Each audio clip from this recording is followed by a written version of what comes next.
सदाशिवसमारम्भां शङ्कराचार्यमध्यमाम् अस्मदाचार्यपर्यन्तां वन्दे गुरुपरम्पराम्।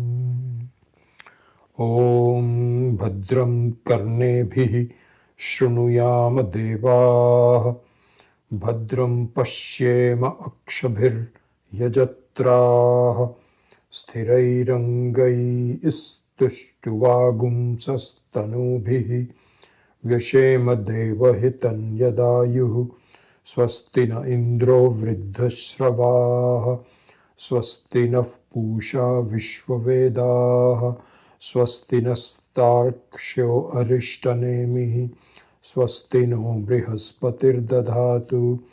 ॐ शान्ति शान्ति शान्तिः। ॐ सहना भवतु सहनौ भुनक्तु सह वीर्यं करवावहै तेजस्विनावधीतमस्तु मा विद्विषावहै। ॐ शान्ति शान्ति शान्तिः। So continuing with the commentary on mantra number 3.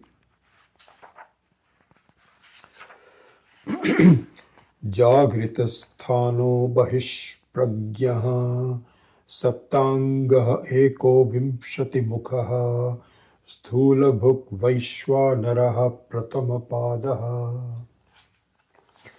So before we start, a couple of things. One is that one of the students had asked, and Shri actually asked for the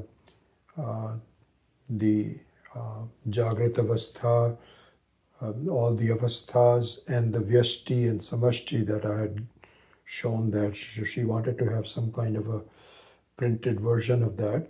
And very nice of Jennifer Sterling to send that as part of the I think class number 19, and she sent that last night. And so if you can go there on the Google Drive. So that's one. The second thing is that at the end of the class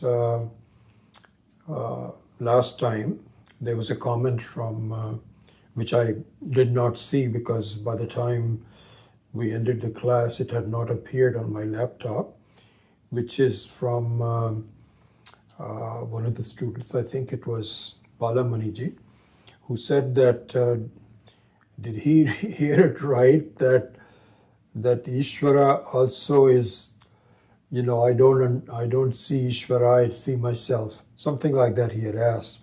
So that will be part of the teaching. It will be cleared up.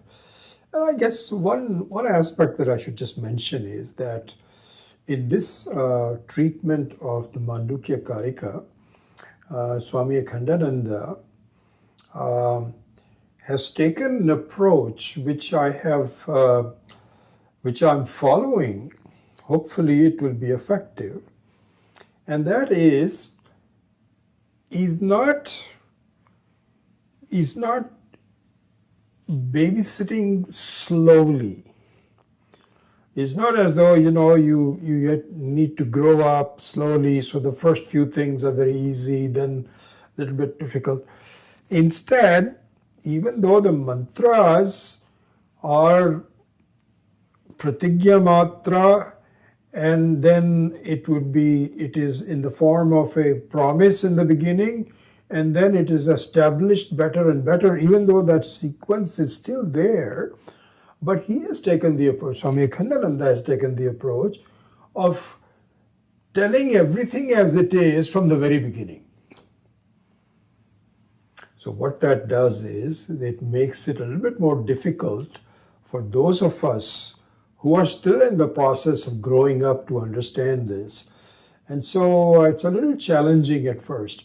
But having said that, you will see that the consistency of concepts, consistency of approach, will be maintained throughout the whole course.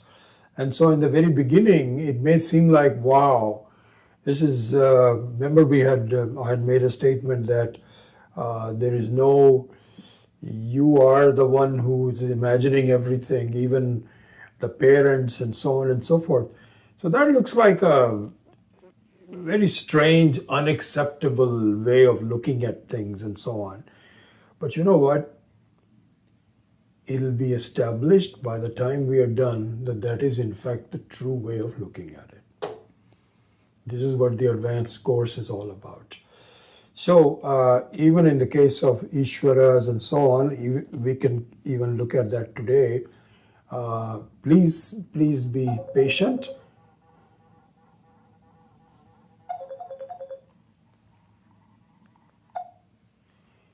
And it will be established eventually. Okay, so I just wanted to make that comment, Balamaniji, on to you. So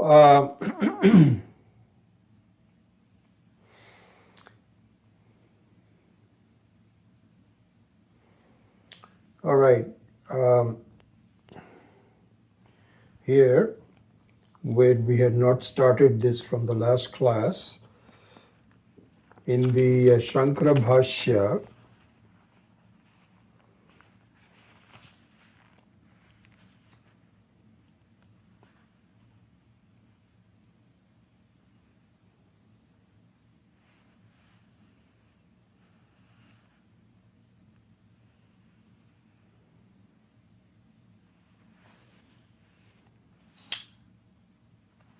oh, I'm looking at the wrong one, sorry. Okay.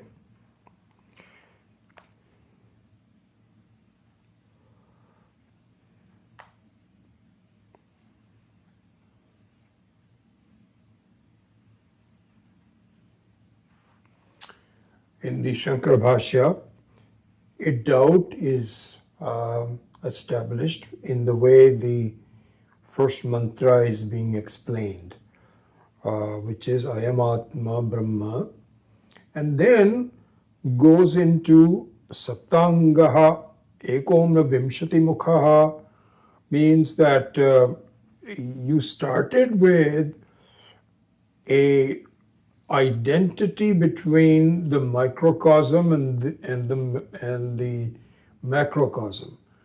Why don't you continue pursuing that? Instead, you've gone into the 7 limbs and the 19-part mukham, the face of this. Why is this? So this is what the Shanka is. And so it's very interesting that the Shanka, means the doubt, first has to be raised and then answered. Because otherwise what happens is that our doubts remain in the back of our heads and we don't address it, but it keeps pinching us. It doesn't allow us to really look at the finality of the truth. So therefore, what the approach is that the teacher himself or herself raises the doubt and then answers it. So here the doubt is, this is given in the Shankara Bhashya for mantra number 3, towards 2/3 into it. So he says,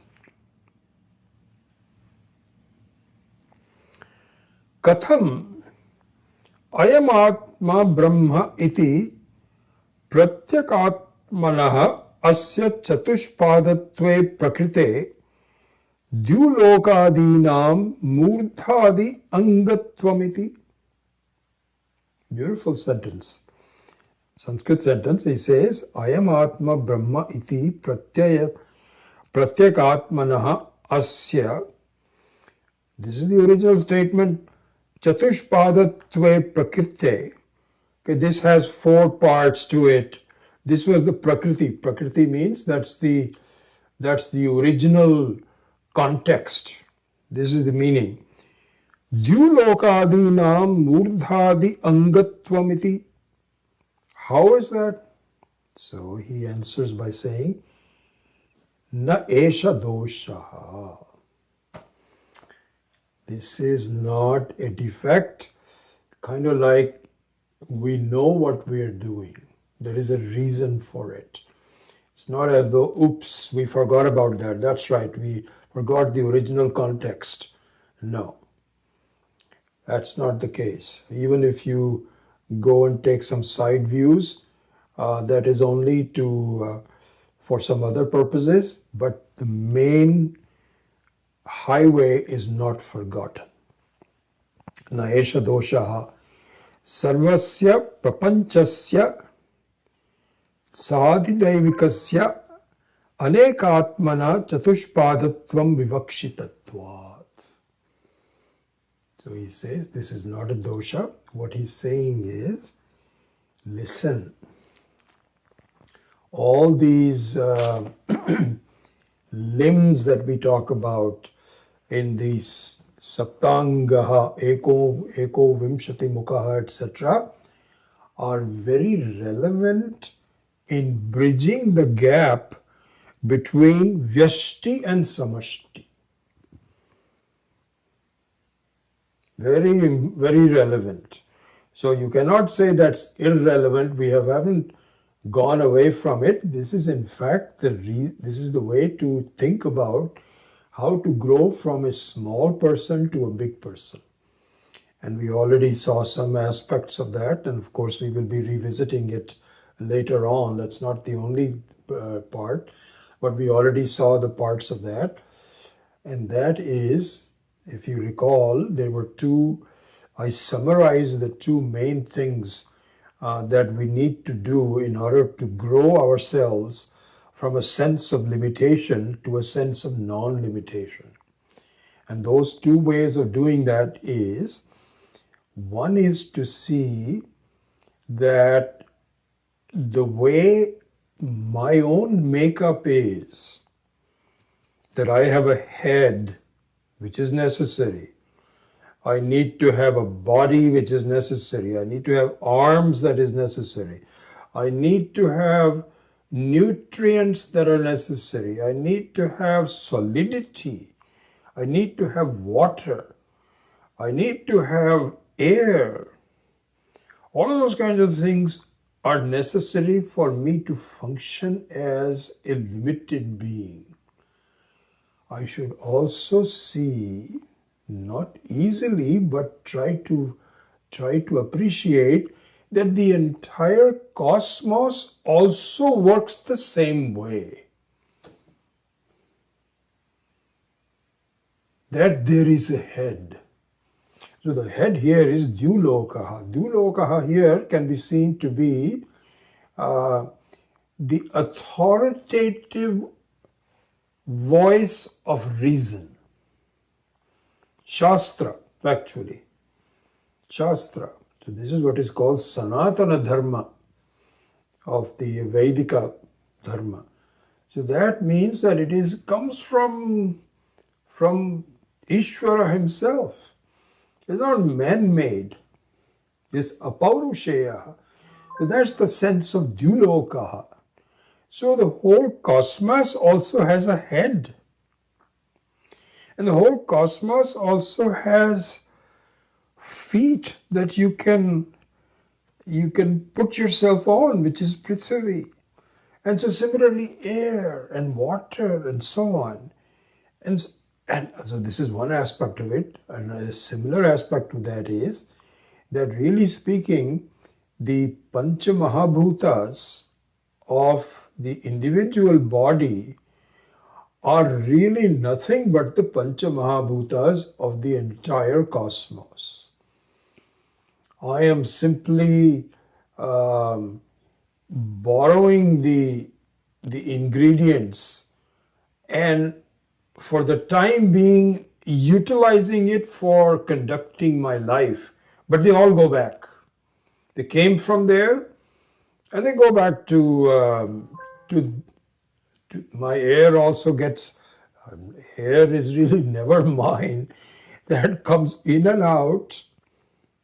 Water is also not is not mine. It also comes in and out. Akasha is always there. Prithvi also. So really, you can see that this is just it is my own sense of limitation. That case, this is my body, and I'm different from others, and it's not the truth. In fact, it's completely transparent. And we talked about the fact this is another very important thing to see, that really speaking, it is a tops down creation. It's a tops down creation. It's not a bottoms up creation. So if a wave of an ocean thinks, I have some fluidity, and it's all mine, how I am changing and yet keeping my form, and even though I'm going to disappear, but for the time being I'm enjoying it. It's my fluidity, it's my shapeliness, and I have nothing to do with the rest of the ocean. Would that not be considered stupidity? It would be. So similarly, in my case also, I feel that, and then of course, finally, this is something that is going to be focused more and more. My consciousness, my knowingness, the Chit Swarupam. I feel this is mine. I know. I know things. This is my knowledge. My knowledge means what? Where did you get it from? It is, in fact, a macrocosmic presence that I am borrowing for the sake of living my life. This is the fact. We gave the example of the motherly love, that the motherly love is already there in Hiranyagarbha. And as soon as this girl becomes pregnant and becomes a mother, she doesn't have to invent it. She doesn't have to go to college to say, how do I learn how to be loving? It just happens.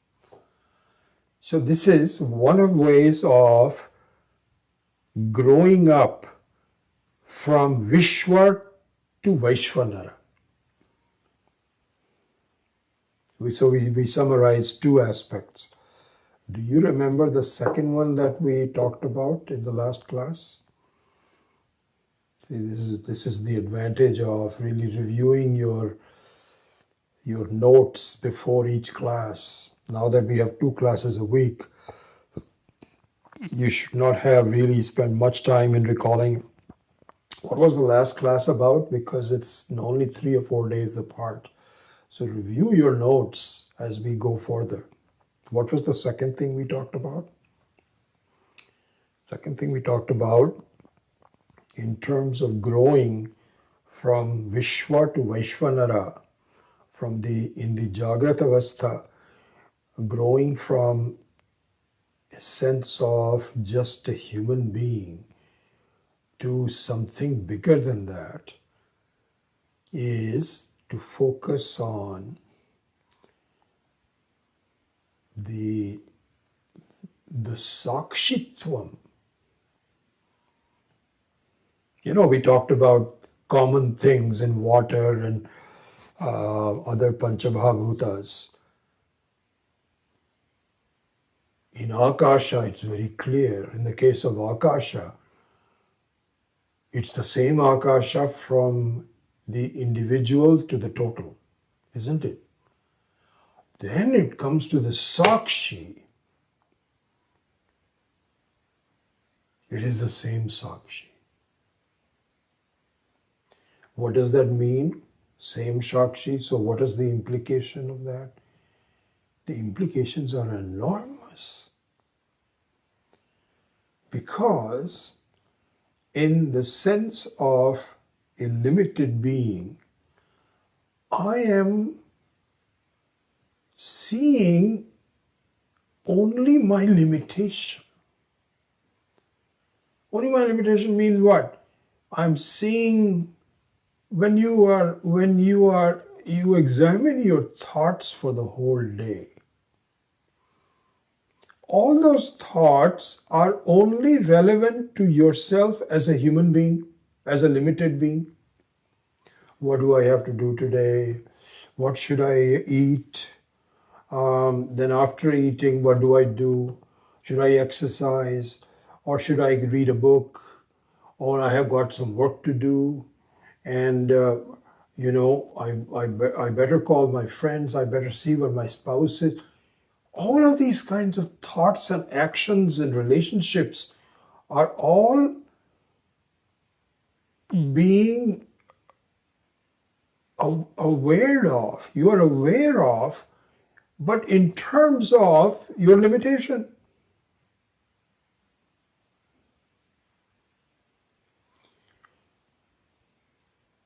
What do you need to do to be aware of the whole thing?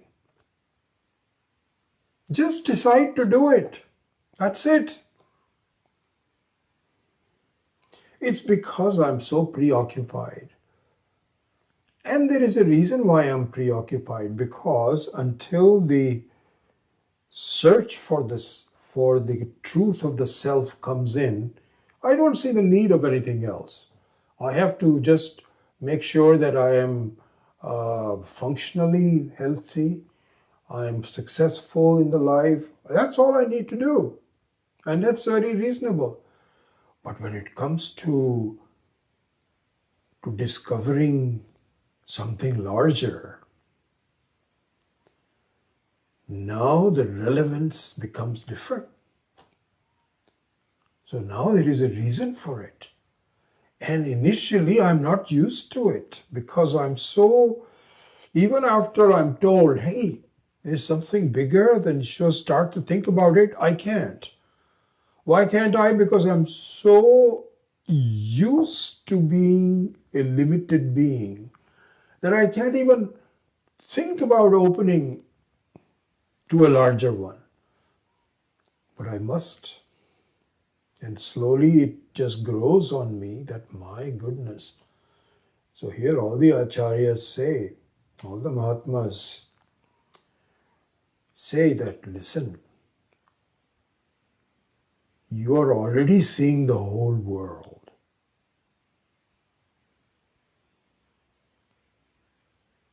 You're just not being intelligent to understand your awareness. And there's nothing to be done. Not as though I have to import some new kind of awareness. Sometimes it's interesting when I can understand that. Sometimes I see people, that they want to be popular in the public. The one name that comes to my mind, which I remember seeing in television, that's why I'm mentioning it, is Deepak Chopra. And Deepak Chopra is a very popular guy, and it just so happens, it's interesting. We have a friend who lives in Boston, who's also very friendly with Deepak Chopra. So we have a common friend. So he tells us that really speaking, he's not a very happy person. Anyway, who knows? I'm just saying that I'm going to make a point.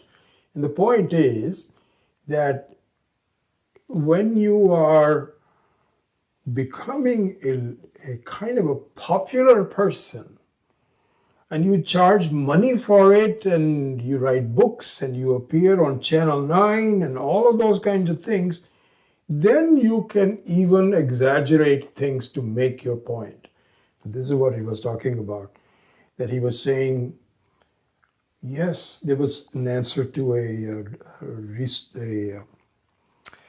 a correspondent in a local TV channel here in the Bay Area because he was visiting, and so this lady was asking some questions. So, Mr. Chopra, tell us about what happens when you become a realized soul. Deepak Chopra said, "Oh, you develop a super consciousness." This is the thing only I remember. The rest of it I don't remember. So somehow it's as though you have a separate super conscious, not an ordinary consciousness that we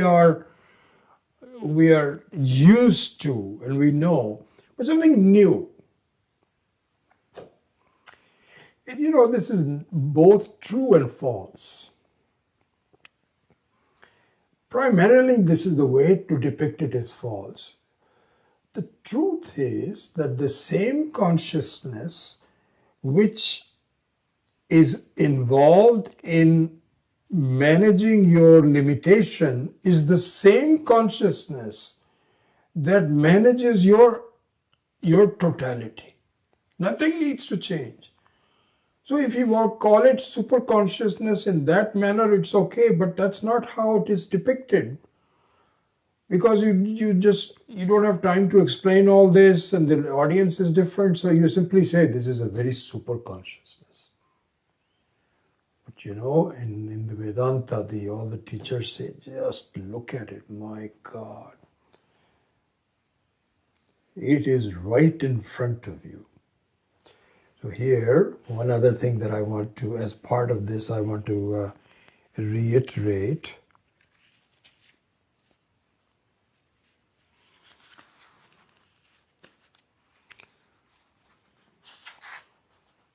And I talked about it, I think.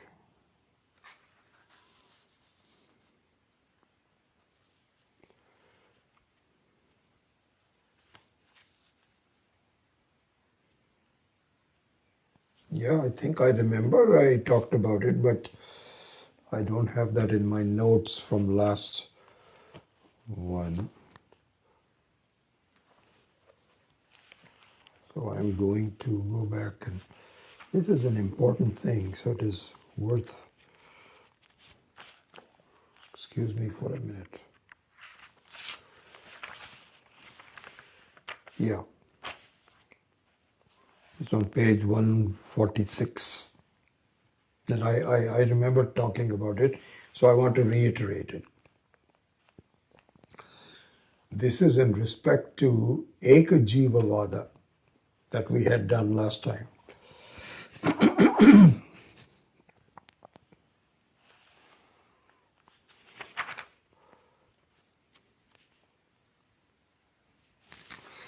And this is actually in response to the very Shanka, same doubt that I had mentioned.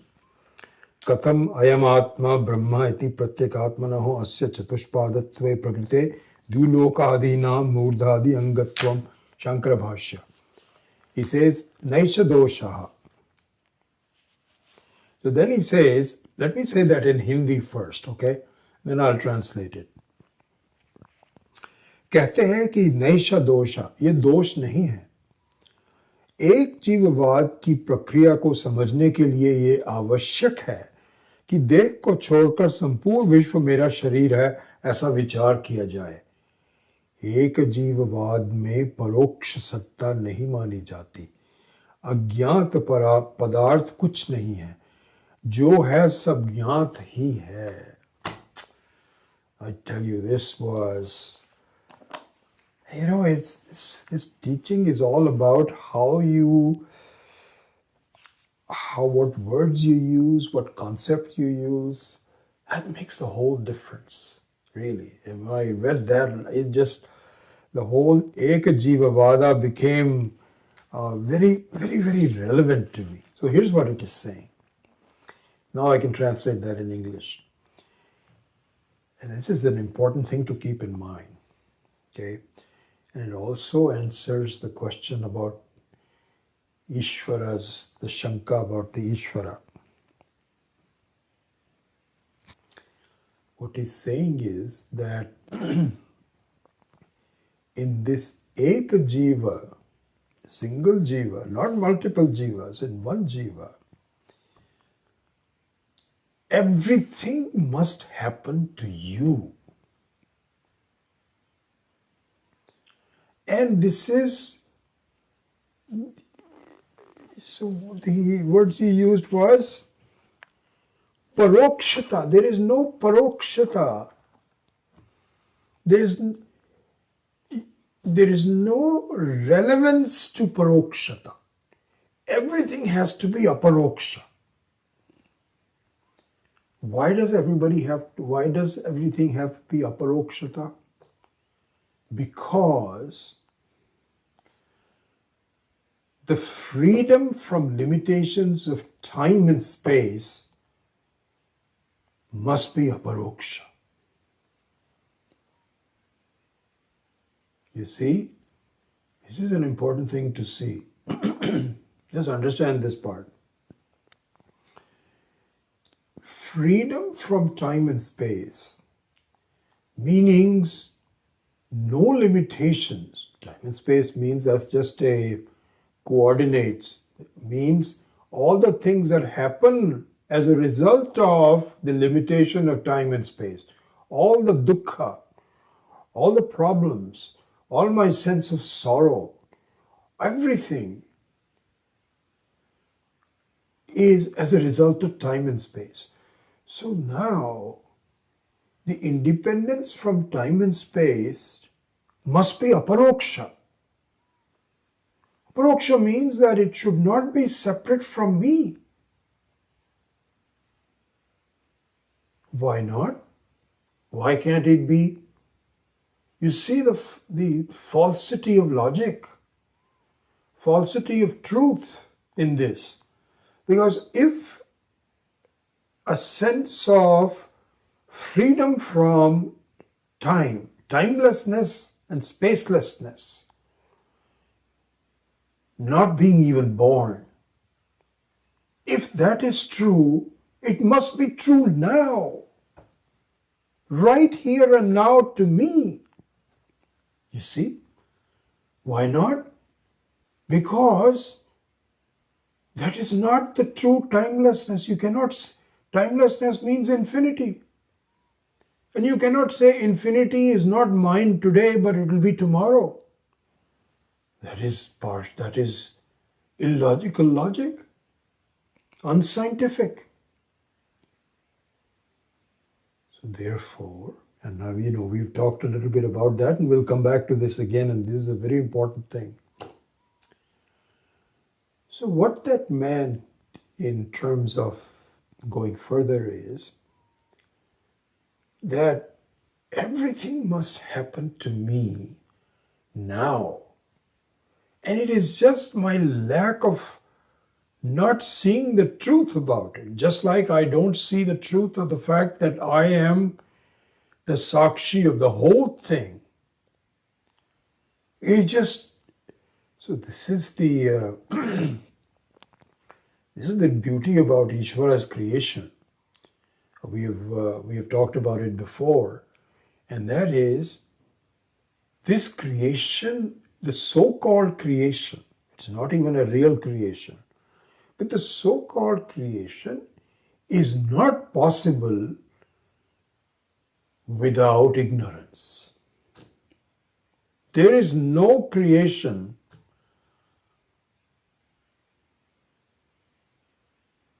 except the entry of I don't know, my doubts. So the truth is not disturbed, but the not understanding of the truth can create a disturbance. So yes, it's not as though we're not saying we are stupid that we don't understand that I am the whole thing. But then this is a fact. So here, this actually goes through the very fundamental part of the Prathama Pada, Dvitiya Pada, Tritiya Pada, and then verse number 7 that will come later on, mantra number 7. It's at the heart of this. And so really speaking, as we have talked about it,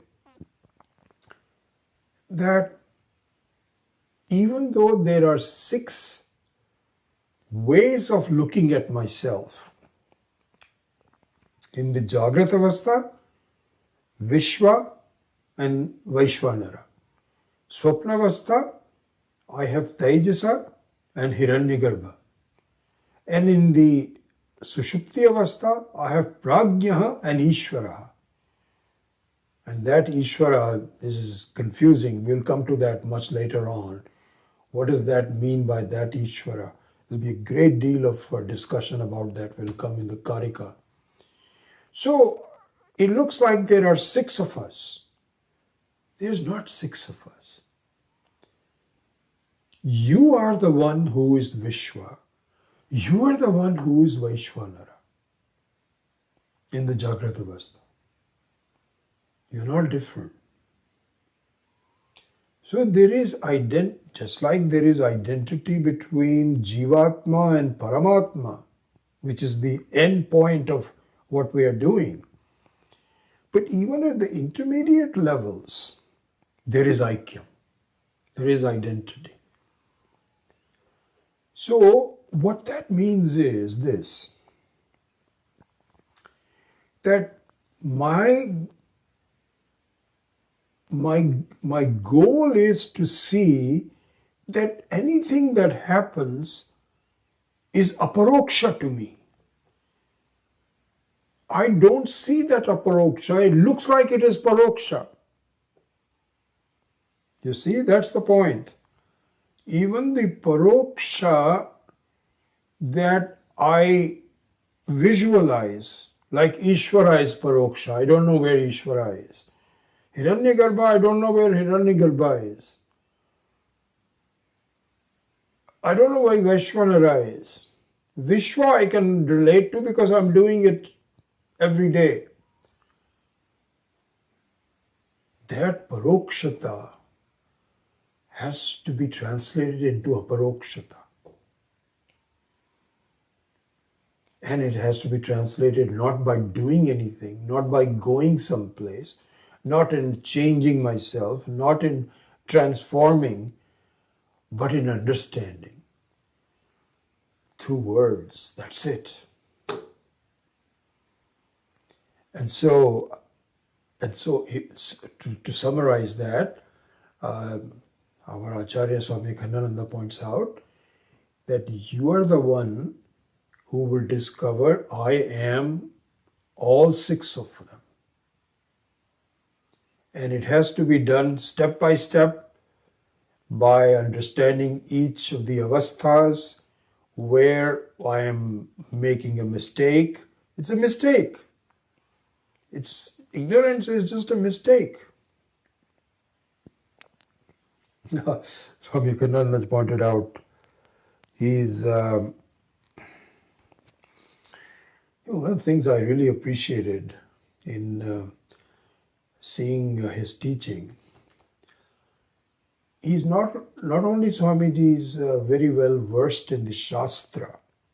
He has a very good, like all teachers do. Swami Dayananda also has excellent idea about all the Upanishads, Brahma Sutra. So this is what's called Shastriya. So they're all Shrotriya and Shastriya, and Swami Khandananda too. The one thing I appreciate about Swami Khandananda is how many Mahatmas he has learned from. So in that sense, I think that he has traveled more, perhaps suffered more than some of the other acharyas that we know, Swami Chinmayananji and Swami Dayanandji and so on. Because he has gone to great lengths to understand that how is it that I'm not seeing this? What do you see? And so he recites, and this is also very well given in his autobiography, in the Pavana Prasanga. So the Pavana Prasanga is not just his own autobiography. What I really enjoyed about that was that he has talked about the teachings of the various acharyas that he met and they're all sitting in some village on the corner, not bothering anybody. They are not teaching things, but if you go and talk to them, there is a certain truth that comes out. Anyway, this is on the side. He was talking about this. He says, one of his main teachers, the one who really showed him, there's always one teacher that really makes the difference. Absolutely, some basic doubt is created. For him, it was Uriya Babaji. That's all he named is Uriya Babaji. He just so wonderful. And he gives so many examples of the way Uriya Babaji would talk and so on. And he uses a word which even I was not familiar with, even though now Hindi. He says, ये जो महात्मा होते हैं ये बहुत फक्कड़ होते हैं. Fhakkad means, I think the way it would be, they are unsophisticated. I think that's the meaning that I get from it, from the meaning of the. So he says Swami Uriya Babaji was very unsophisticated. And the reason I'm saying this is because he would never use the word ignorance. He won't even use it because ignorance in Sanskrit would be Maya. Maya would be that. Because he says that I don't want to give a very sophisticated name to ignorance. Oh, it's the ignorance that creates this problem and so on and so forth. Instead, he uses the words bevakufi. This is what I was telling you some time ago, that sometimes Swami Dayanandji will also use the word idiot. So bevakufi means an idiot. Stupidity. He says he was always use the word idiot. He won't use the word ignorance. So really speaking, and this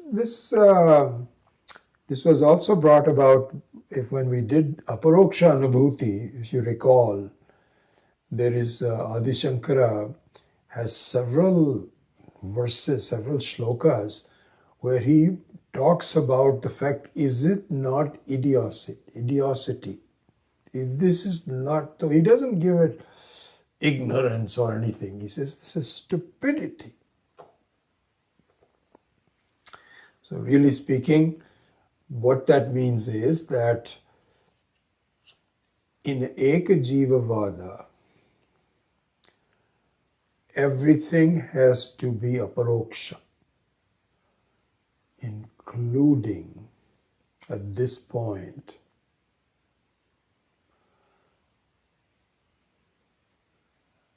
Ishvara. Because Ishvara cannot be paroksha. Right now, Ishvara is paroksha in our minds. We think he's sitting there somewhere. We think that Vishnu and Shiva and Brahmaji, they're all someplace else and so on. Vaishvanara is someplace else. Hiranyagarbha, it looks like a nice name. I don't know what it means.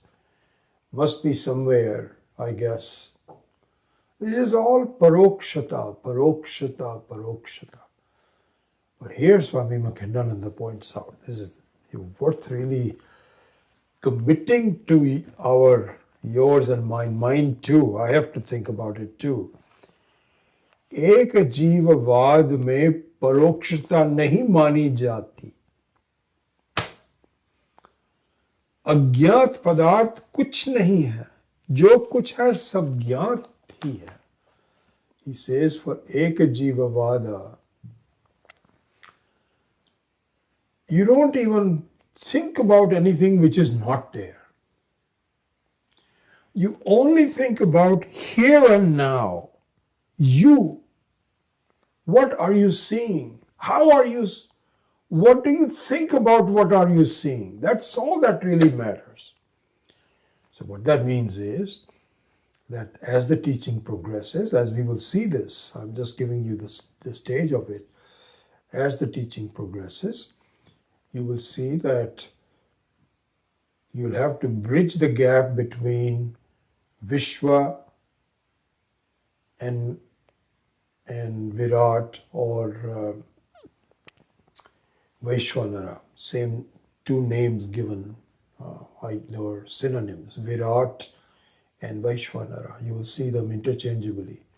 Not quite sure why, but sometimes in the Shastra that's just how it is done. But the fact of the matter is Virat and Vaishwanara are one and the same thing. And so we have to bridge the gap between Vishwa and Virat. And that can be done in the Jagrata Avastha. And then we will see that in the other avasthas also, the same bridging of the gap has to be made. And bridging of the gap means what?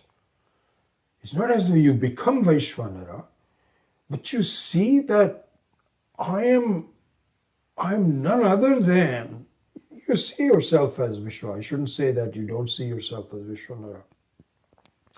You do. You do see yourself as one and the same.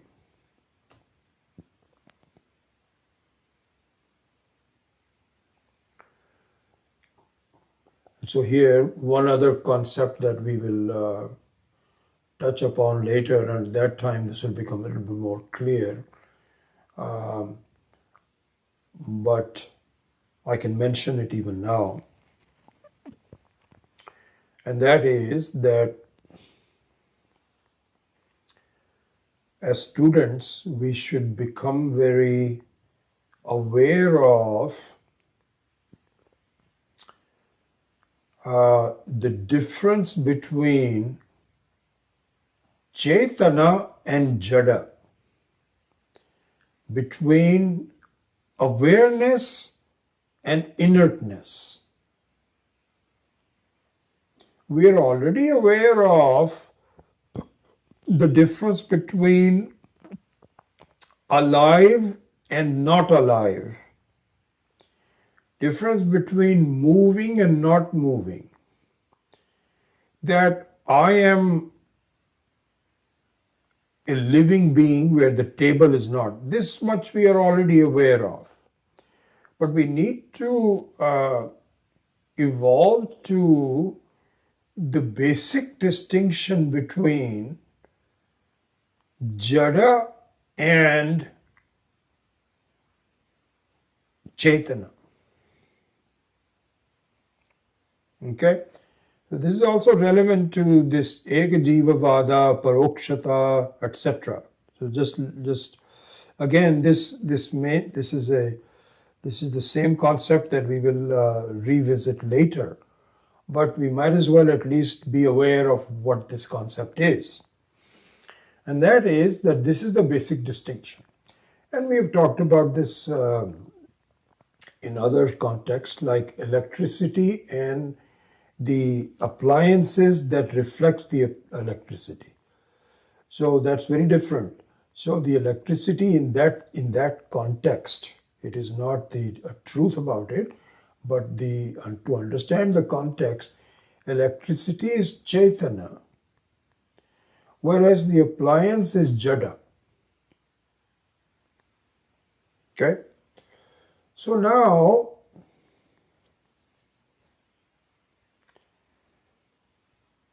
aparokshata,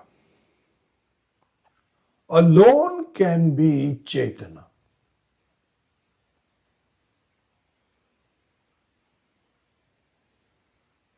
That's another very interesting thing. This again we will revisit later. So this is when you say Sat and Chit must be the same.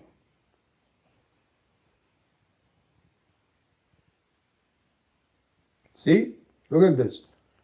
You cannot have Sat without Chit.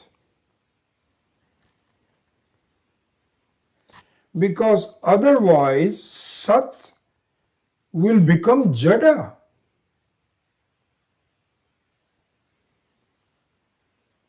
And you cannot have Chit without Sat. Because that would mean that the Chit is not always there. It's not Sat Swarupa. In fact, I tell you, this is the defect we find in the Buddhistic thinking. In Buddhism, this will also come in great deal of discussion in our Karika also, and in even otherwise. Buddhism does not believe in Sat. They only believe in Chit. Everything is flickering. Everything is conscious. Fine. So there's a lot of they have twisted a lot of the Hindu thinking, Vedic thinking, into something which suits. It's kind of quite frankly, it is a little bit like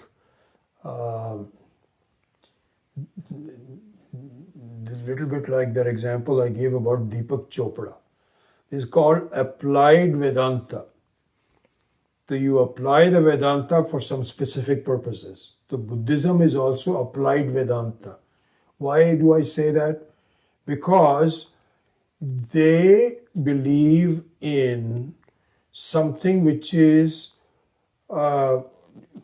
Chit alone. Everything is just thoughts, and if you just quieten the thoughts, then you will reach moksha.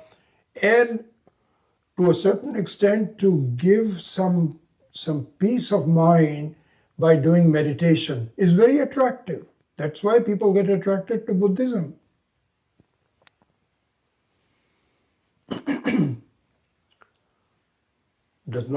Is not truth, because you lack. So the Chit has to be Sat also. So both Sat and Chit have to be there together. So Aparokshata is Sat, which must be here and now and me. And it must be Chaitana.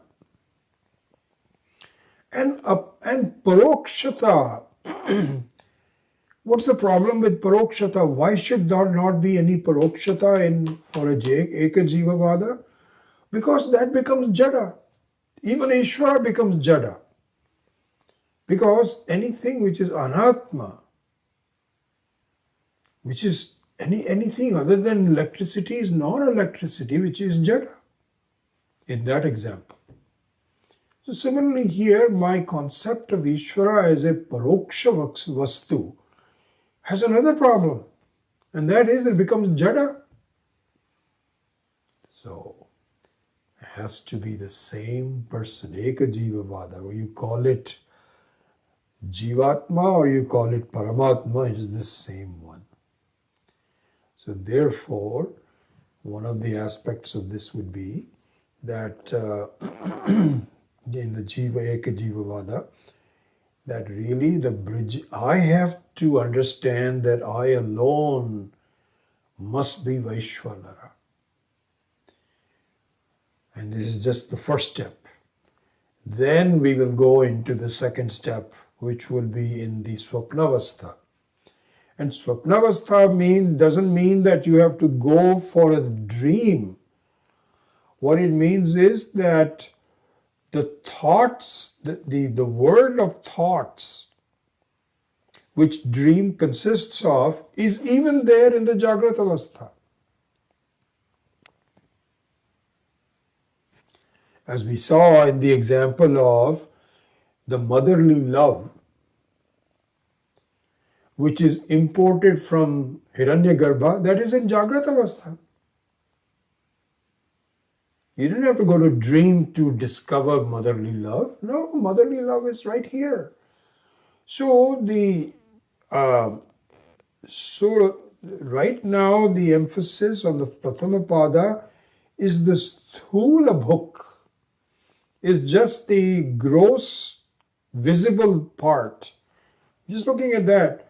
But the same principle applies in the subtle body. There's no difference. And then comes in the seed form, in the form of pragya and ishvara.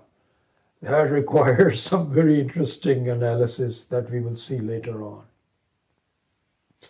But anyway, I've gone through several different aspects of this, and we will continue to talk about it. I think I'm going to wind up the class without going into any more details of this topic. I think we have kind of given some time for that. But I do want to address a couple of other questions that the students had asked. So I'll allow some time for that, and that might be good to do. So with that, let me close the class. Om Asatoma Satgamaya Tamasoma Jyotirgamaya Mrityorma Amritam Gamaya. Om Purnamadav Purnamidam Purnat Purnamudachyate Purnasya Purnamadaya Purnameva Vashishyate. Om Shanti Shanti Shanti. Harihi Om. Shri Gurubhyo Namaha. Harihi Om. So there were two questions that were posed to me during this last week. One was relative to the question of doing shraddha towards people in your family, especially mother and father that had passed away. The importance and relevance of doing that. If you recall, the question was, why should we do that? Because now they have become somebody else's responsibility. And I don't know how we can help them in their new manifestation. So that was the one question. And the answer to that we had given was that Shraddha is meant for yourself, not for the people that had passed away. How? Why do you say that? Because even if they were to be with you today as your parents or some other relative, how you behave with them is reflected on your life. So would it not be proper that you give them the proper love? Because that's the way to live a life. Otherwise, you're wasting life. We don't think about others. That's not the way to progress. So the first, you can't even understand Vedanta unless the dharma is done. So this is dharmic. For your own self, you need to have the right way of living. And that right way of living should not stop you just because your parents have passed away, because they are still there. They're still there as a soul. And in fact, that was another part of this question this student had asked me again, that what do you mean by a soul? So there we saw, yes, the soul here is not the Atma. It means the identity of someone who is still considering themselves to be a limited being. There's just some identity has to be there. That identity may change in form because the bodies may change, situations may change, but you still have a certain limitation of identity. Or I shouldn't say that, you still have an identity of being a limited being. So that is what is called soul. There's no such word as soul. It just means sukshma sharira. So manaha, the manaha is more or less maintained. The sthula sharira changes, but the sukshma sharira continues on. And there is never a cessation of identity. The cessation of identity is only there if you have the biggest identity possible, which is Paramatma. So the identity is never destroyed, it just changes. That's the point. We have never not been there, as we will see in our discussion. And we'll never not be there in the future. It's exactly who I identify with. What my abhimana is, that's the only difference. So the soul is still there.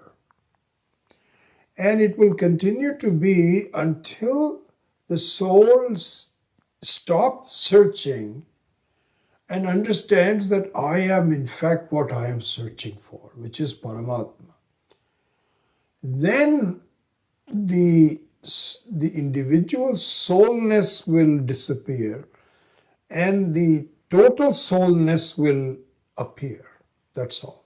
So anyway, that's part of the soul. So going back to the argument that you will have to,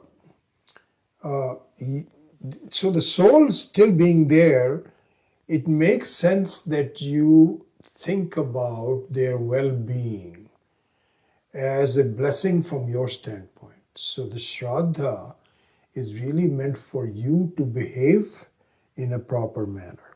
So this was the question last time we did that. So now the student had asked me a secondary question with respect to that, which I'll take up now. And that is that in the discussion that we had previously, we had said that, remember we gave a discussion about Narada being told that, please get our sons back, we want to see them. And Narada approached this person and this Pretatma, and the Pretatma says, I don't understand, which parent are you talking about? Because everybody has gone away from the memory. Okay? So then the question was, this student had said, should we not just pray to the universal mother and father, which is Shiva and Parvati? Why don't we just do the prayer to that? Why do we have to do the prayer to the individual parents that I had?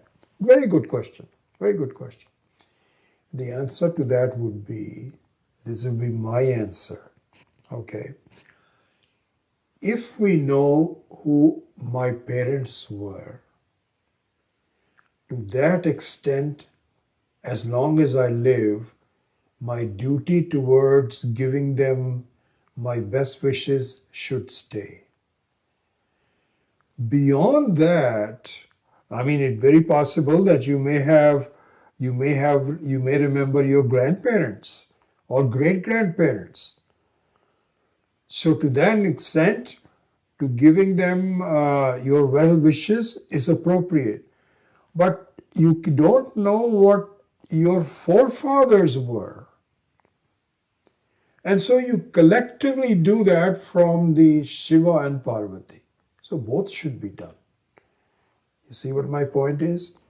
My point is, if you know what your parentage is, then be specific about it and you can do Shraddha. But beyond that, if you go thousands of generations before that you don't know, let that be collectively done for Shiva and Parvati. That'd be my answer. Okay, so that's the first question. Let's take up the second question. And that was, excuse me.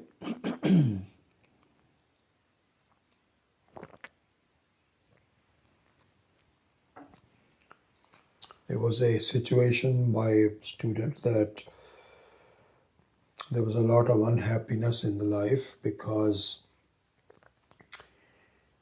the boss was really making life difficult, and what should this person do? And so if you recall, I thought about three things. One was that translating karma into some self responsibility and self-acceptance, I would say, not responsibility. Karma means that I've done some things in my life that brings me up to the present situation. Some things that I did right and some things I didn't do right. I didn't make some decisions well. I made other decisions well. I should just accept the fact that I am what I am due to my own background. And so by doing that, you don't blame anyone else and you don't even blame yourself. You did the best you could, but the fact is that you can softly accept your situation to a certain extent. So this is the first part. The second part was, and that's the one that we are going to focus in on today, I'll tell you about why, is to try to change your behavior and attitude consciously to see if that person can be made more friendly, and do it for a length of time, not just in a token way, but to do it in a length of time and see what that happens. I remember just a commentary on that. Swami Viditatmananda had recalled this talk by Swami Dayanandji. I remember that talk by Swami Dayanandji also so well, but Swami Viditatmananda also was very impressed by that talk, and he also talks about it, and which is this, that suppose you and your boss just don't get along at all, and you're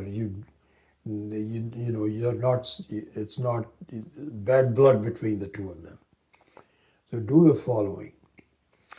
Go to a florist and make a contract for buying 30 roses, one per day for the next month. And the very first day, go to the boss and go to the office and leave the rose on the table and walk out. Don't even look at him or her. Just leave the rose. That person also will say, what is that for? You don't even answer. Say, I thought I'll just give you a rose today. Come back the second day and just put this rose again. And this time at least meet the eyes. At least look at each other.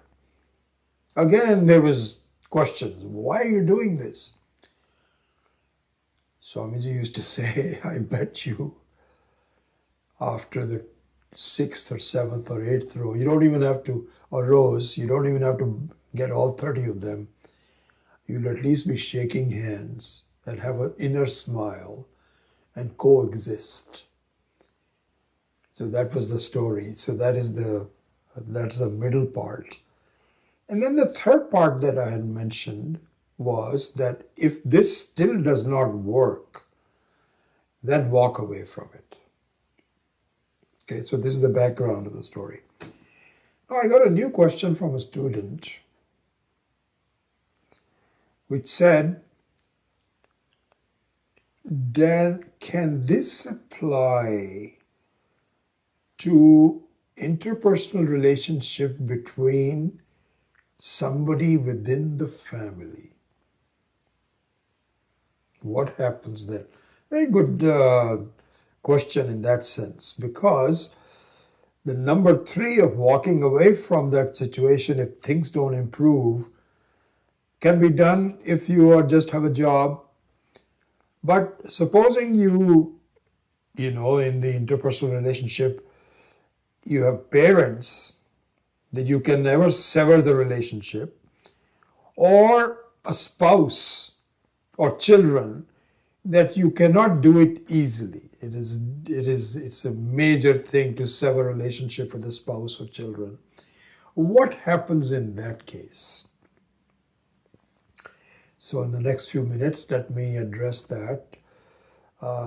You know, I remember this topic being quite popular in the satsangs with Swami Dayanandaji. And his overall answer was to just accept it. There's nothing else you can do. And this answer was not that satisfactory. I remember this. We used to say, what happens if it is not satisfactory? How can you accept it? Fact of the matter is that is really the right answer, but how was never really discussed at that extent. In the reading with Swami Akhandanandaji, and this is another thing that I was telling you about how many Mahatmas he has been in touch with. He recited in one of the Karikas an advice by a Mahatma that he met. And that was a very good thing to do, which is relevant to this story. Not story, but this situation, which is this. Very interesting. So this Mahatma says, when you have a problem with somebody else, you know, you think that the other person's habits are not what they should be. That person thinks, no, my habits are fine. It is you who is at fault. In other words, there is a disparity between their mind and your mind. Okay, this is the situation.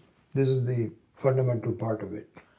You don't like everything about that person and it's becoming intolerable or troublesome, whatever. So this Mahatma said, listen, you have to bring the two minds at the same level in order to be happy. It's obvious. Right now you're not. Now the other person also has a mind. They also have a way of looking at things, just like you do. You have opinions, you have conclusions. I want the other person to change. The other person also has a similar mind. Both of them are changing, but they have a different level. The other person's mind you cannot change. Because you cannot say, hey, change. Well, if they could change, they would have done so. They are not changing. What you have to do temporarily, this was the advice, is to change your mind to bring it to the same level as the other person. You know, one can say, why should I do that? Why doesn't the other person come to my level? Why do I have to go to that level? That way of thinking is irrelevant for a Vedantin. You know what that means? If the other person is not a Vedantin, is not a student of Vedanta, is not really a mumukshu, not a jigyasu, not a student, they have full reason to behave the way they do. You have an alternative. In fact, this is a test for you. You don't need to continue to insist on that person coming down to your level. You have a choice, because you should see that what level your mind is doesn't matter to you. You should see that. Let this be an occasion for you to see that. Anyway, so there is a justification for you to do it. But leave aside that for a minute. From the standpoint of tactics, this Mahatma was saying, do the following. Make your mind and agree with them for the time being. Once you are together, which means that your life situation becomes pleasant, you accept each other, love becomes more present in your life, then you can afford to slowly change people's minds. If you need to. If you don't need to, then you're done. But if you still need to, the chances of your being able to change is much better if the two of you are together. Beautiful advice. So this has more teeth to it than simply saying, please accept it the way they are. So I would say that that applies to this situation, and I hope this is helpful. So with that, we'll close this class. Let's see if there's some more questions.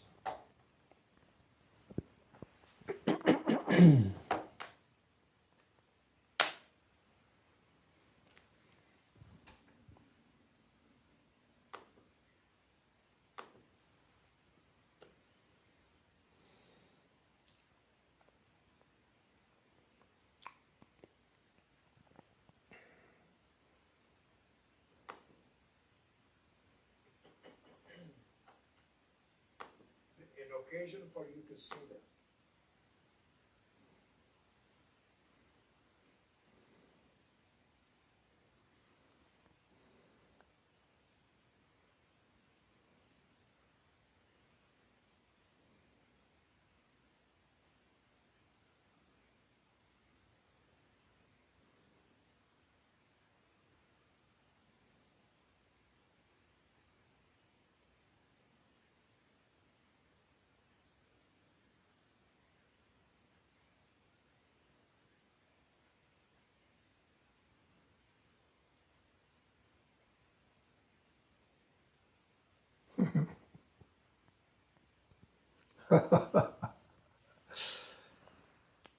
Keshavji, this good. Yes, I don't remember that from the Gita, but happy that you pointed that out. That's good.